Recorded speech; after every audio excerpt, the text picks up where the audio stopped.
Hi everyone, and welcome back to the YouTube channel. It's good to be back. It's great to be here recording a video for you.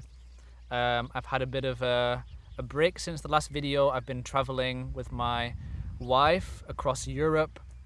We were in the last video that you may have watched in Portugal, and now we are in Montenegro. So it's been quite a long stretch of driving for us. It's been a really incredible journey actually, across pretty much the whole of Europe, staying in campsites, sleeping in a tent. I feel really blessed to have been able to make that journey and to connect to the different expressions and frequencies of Gaia along the way, and also to connect to the different people that live in these countries and their uniqueness, the different personalities, the different aspects of the culture. It's been really cool. And now we're settled for the next few months in Montenegro. Again, somewhere quite remote. It's how we like it. It gives us time and space to also go through our own experience and do the inner work and the outer work that we are called to do. So that's kind of what's happened, and the reason I'm here today is I've had the idea, you may have heard in previous videos me sort of foreshadowing or hinting at a video that I've wanted to make for a while, which is about the nature of evil. Now, the original plan was to sit down with my wife Sarah and talk about that, but something called me to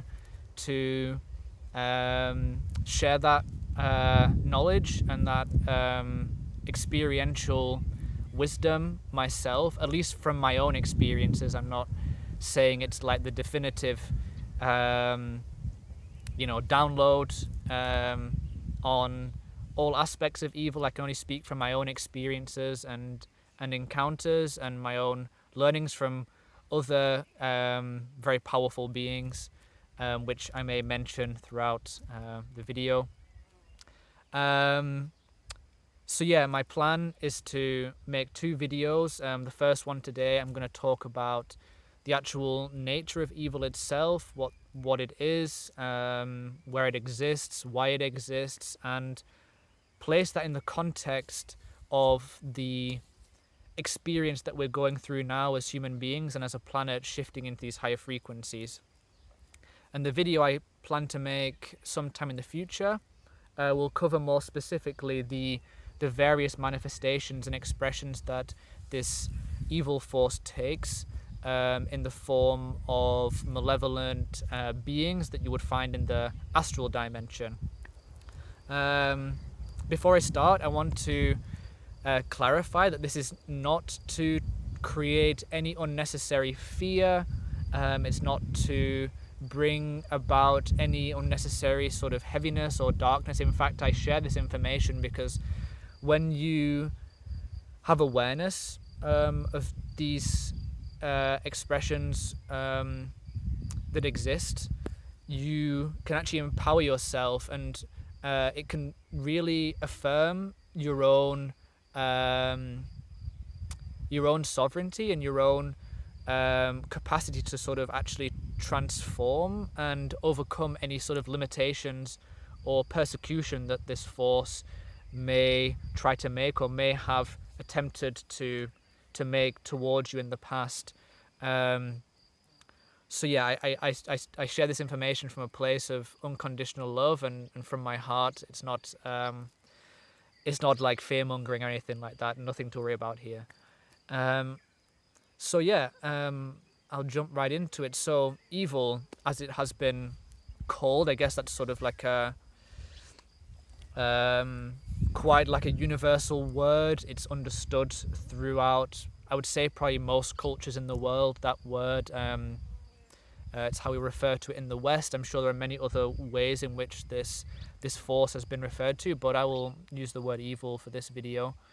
Also referred to more specifically by the Gnostics as the Demiurge. So what is this force? Well, it's a being, as it were. It's an intelligence. It's not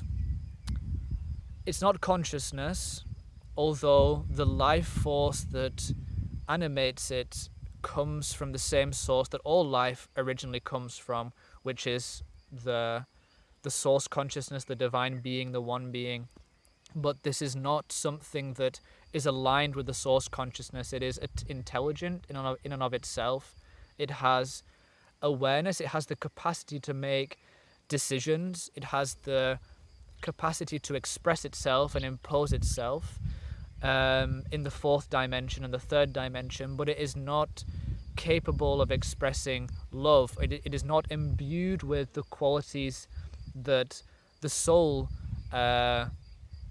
has available to it. It isn't able to access states of joy, love, unity, peace, transcendence. It's not aware of an experience outside of itself and its own limitation.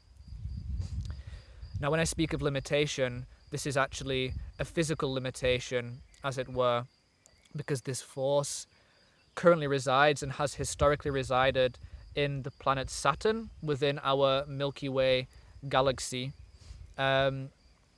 I would like to refer you to, if I could, I would like to refer you to like some images where you can actually see this force manifested in Saturn. But I'm sure if you Google like, I think it's a hexagon shape in the North Pole of Saturn. This is basically where this entity is residing. Saturn is a gas giant. It's a gaseous planet. It has rings. These rings are actually vibrational emanations from this entity, this parasite that lives within Saturn. Essentially, this force is generating its own energetic field, and it lives there within the planet, although the planet is not in and of itself something evil or malevolent. The planet is not the entity. The entity, not by its choice, resides there. And it's from this place of dwelling within Saturn that it attempts and has historically attempted to impose its will upon the planet, the solar system, and the human race. It doesn't have the vibrational capacity or the frequency to impose its will any further than within the confines of this solar system. And like I said, if you look on YouTube for some of David Icke's talks where he talks about the nature of evil, or he talks about the Demiurge, or Gnosticism, or Saturn, if you Google any of those like keywords with David Icke on YouTube, his YouTube channel's back up now, by the way, if you wanted to access all this amazing material and knowledge that he has to share, you'll be able to find images where he shows the location of this entity and how it manifests with a certain sort of like geometric shape, which I believe is a hexagon, which is, I think that's 6 sides. Don't quote me on that. It's definitely some sort of like 6-sided or 7-sided shape in either the north or the south pole of Saturn. And there are also recordings that have been made by, I guess, physicists or astronomers that are able to detect like a low vibrational frequency that is basically constantly being generated and emanated from this planet. And it's also this frequency which is responsible for the rings and the distortion patterns that are found in the rings. That's coming from this entity.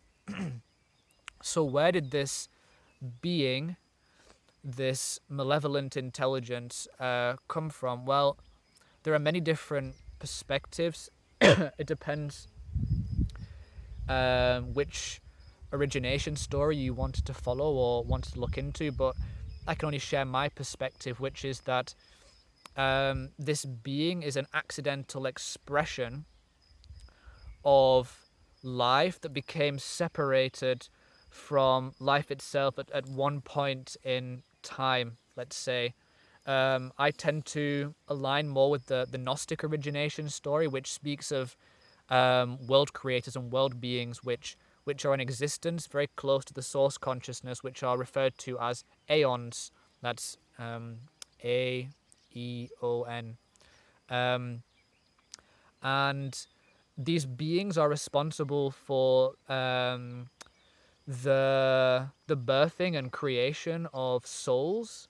They work with the energy of the source consciousness, the divine spark. They, in the Milky Way galaxy context, and the context of the mother galaxy to the Milky Way, the Andromeda galaxy, these Aeons were responsible for the creation of the vessels within which our divine intelligence resides, the soul, and also responsible for the creation of planets, stars, star systems, multiple possibilities in consciousness experience. Very, very ancient, highly evolved, benevolent beings of unconditional love and light that are there only to serve the source consciousness. You might understand them as angels, although they are not angelic beings, but they exist in a very similar frequential realm, very, very high frequency, non-physical, working on behalf of the source consciousness to basically promote the expansion and expression of life. And at one point in time, the Aeons that were responsible for the creation of the Milky Way galaxy encountered some sort of complication. There was a disagreement, let's say. It's maybe hard to conceptualize this, but the Aeons exist in pairs, in the same way there's a divine masculine, divine feminine orientation. And there was a pairing of two Aeons, Sophia and Thalet. Thalet being the male, Sophia being the female counterpart, that were responsible for birthing souls and star systems and planetary worlds and creating different realms for life to express and experience itself. And Sophia and Thalet were responsible for essentially creating the anthropos, which to understand the anthropos, it's essentially the container of expression within which souls and beings take within the Milky Way galaxy, like a hominid is the maybe the closest word you would find in anthropology and biology. Like a hominid, human-like being, our biology, they were responsible for genetically engineering, if you will, the human vessel for experiencing, for consciousness to experience itself in the Milky Way galaxy on planet Earth, but also in other planetary worlds like in Sirius and the Pleiades and Arcturus. You can, if you were to go to these realms and experience these beings in the physical sense, they would be human-like in a sense, but they would have some differences to the human being. But they would be human-like in the sense of head, 2 arms, 2 legs, like a torso, organs to a degree, not like our organs, but the basic genetic structure and makeup is like the same, universal. So they were responsible for that beautiful architecture and process. But at a certain point, something started to go wrong with the human expression as it was on planet Earth. The beings started to die out. They couldn't adapt to the ecosystem, the environment. They started to get sick. There was illness. There was disease. There was something that had happened at that, let's say, base level,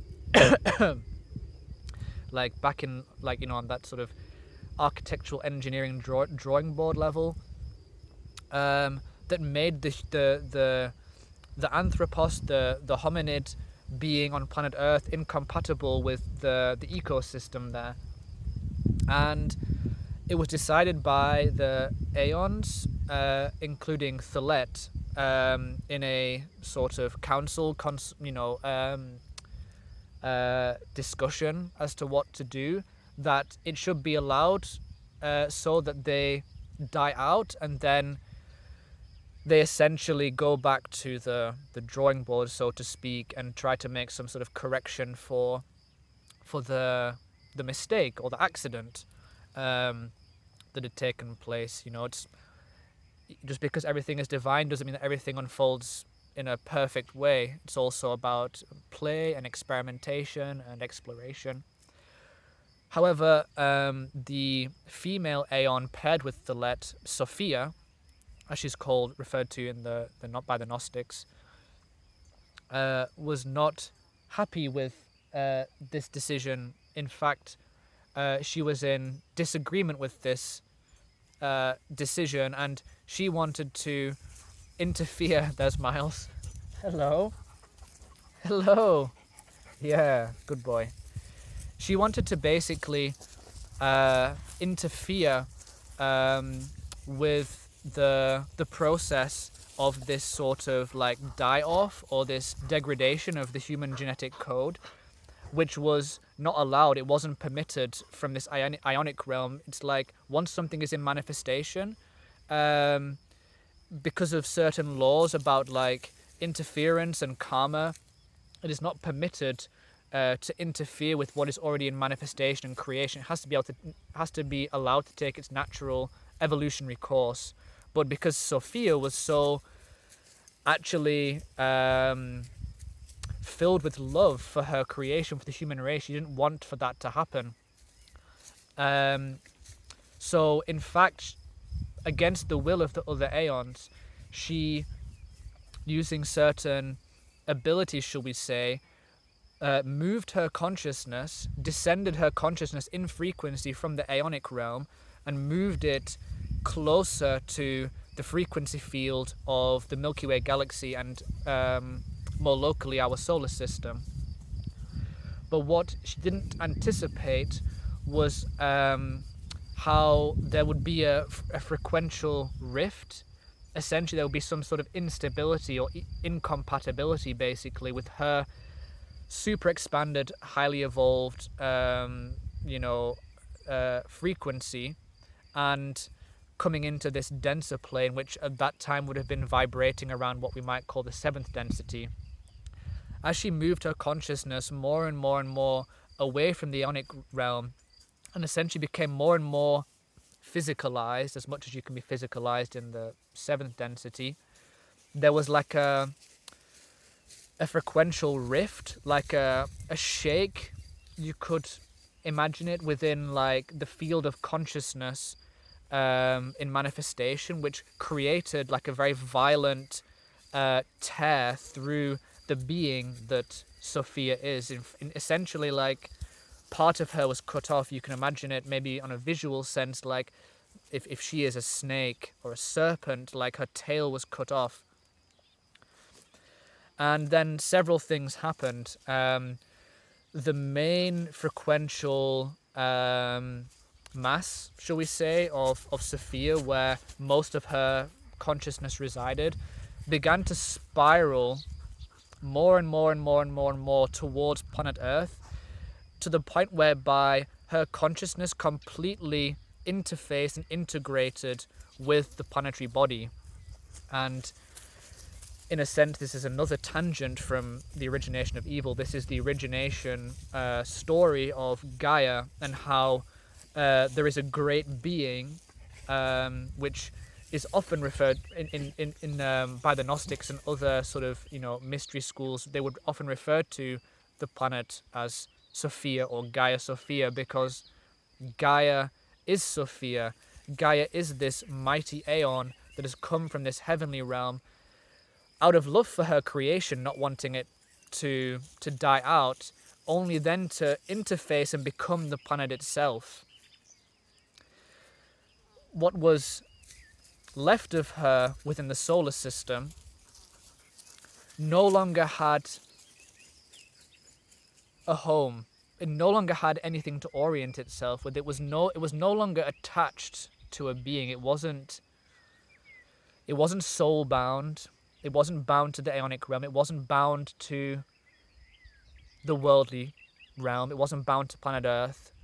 It existed as consciousness separated from the source consciousness. Now, to say how or why this happened, maybe language isn't enough. But in my intuitive Akashic sense, and from great philosophers and mystery school teachers that I've heard when they tell this story, this aspect of Sophia became twisted, became warped. It started to experience itself as something separate now from the source consciousness. It had nothing to orient with. It's just there, essentially, in space. Consciousness that became intelligence, that felt abandoned, that felt betrayed, that felt like it had been cast out. This is also in Christianity often where you hear about the story of, like, Lucifer being cast out of heaven. It's actually something that was shed by accident, that then believed itself to be something separate, wallowing in feelings of hatred, bitterness, resentment. Its only orientation was in its opposite, and therein lies the origination of duality, subject-object. It could not perceive itself as being part of a greater whole. And this intelligence then started to morph and change, no longer resembling this etheric, goddess-like being of Sophia. It became twisted. It started to take on a synthetic, fractal-like appearance, sharp, angular, scaly, even reptile-like. And it looked to a place where it could reside that was stable enough to maintain it for as long as it was in existence. And that was the planet Saturn. That was the nearest planetary body to it at the time. It moved into the field of Saturn and interfaced with the energetic field and remained there up until now. And that's essentially the origination story of evil. And the longer that this presence, this intelligence, disconnected from the source consciousness, dwelled and resided in Saturn, it grew and grew and grew in its hatred, its separateness, its sense of isolation and abandonment in the universe. In fact, at a certain point, it started to believe that it was the master of the universe, the creator of the universe. It had to find a way to understand itself in isolation, so it took the position of being the master of what was around it, the master of the solar system that it found itself in, unaware of the greater expansive nature of life and unaware of its original connection and unification with that force. And its only orientation for life expressing itself within the locality of the solar system that we find ourselves in was the planet Earth. And over a period of millennia, this force started to frequentially and subtly in the astral dimension, because that's where this force vibrates. It's a very low frequency energy because it doesn't have the divine spark, at least not to the extent that we do. We're talking about if there is a glimmer of light in there, it's like a grain of sand if we are 10,000 suns. So it's vibrating at this very low, low frequency which would be in the fourth dimension, the fourth density. And it's been imposing its will on the planet Earth in order to limit and suppress and oppress Gaia, who it perceives to be its ultimate nemesis, its ultimate enemy, the force that represents unconditional love in the universe where it exists, there being only hatred. It's actually a very woeful, sorrowful story, because the being itself is actually an expression and extension of Sophia, a mighty Aeon, a goddess. But now this force, this demiurgic synthetic fractal matrix has made it its only will and objective to actually harm Gaia, to oppress Gaia, and by extension the human race and all the animals and the ecosystem here that is an expression of life, because it needs duality and opposition to define itself.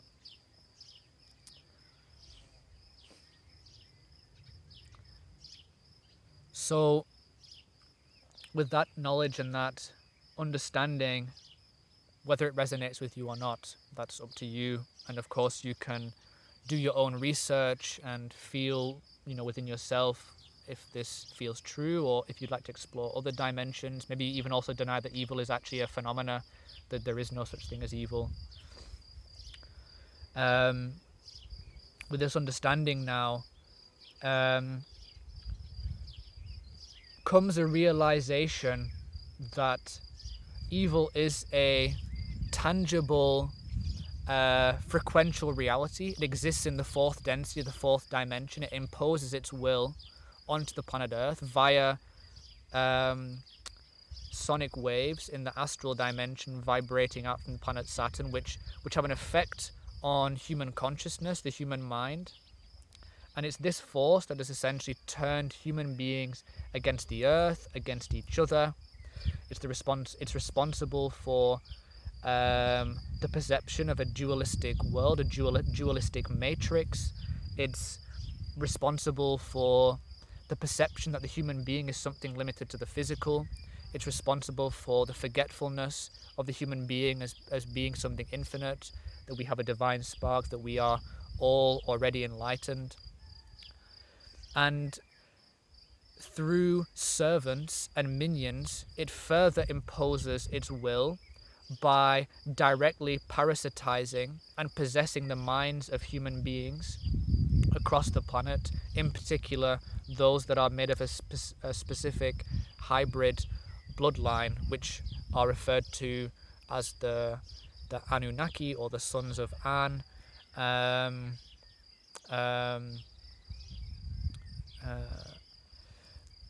There are different names for basically the hybrid bloodline, but essentially there are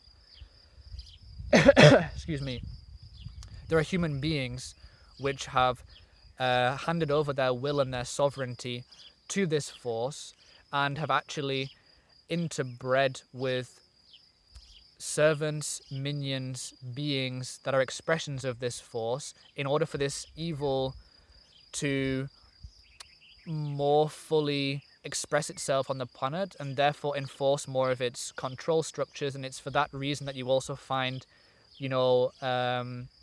the matrix, the system that exists today, whether that be the economic system, the governance system, the system of law and order, education system, all of it is an expression of this force wanting to maintain some sort of duality, and it does this through the parasitization and the possession of the human mind through its own frequency that emanates into the field of the Earth, and more directly from beings that are an extension of it, and how these beings interbreed with these hybrid bloodlines that have remained in the positions of power and influence all the way back to the times of ancient Sumer, after the fall of Atlantis and Lemuria, and then those hybrid bloodlines and ruling elites moving into Egypt and Rome, Italy, then into the British Isles, and then basically spreading around the world to so you have all of the royal families and the same people in government and the same banking leaders, etc., around the world, all the way, the same bloodline maintained all the way back to this, post-Atlantis Lemuria fall, serving this evil force in Saturn. So that's a lot of information. I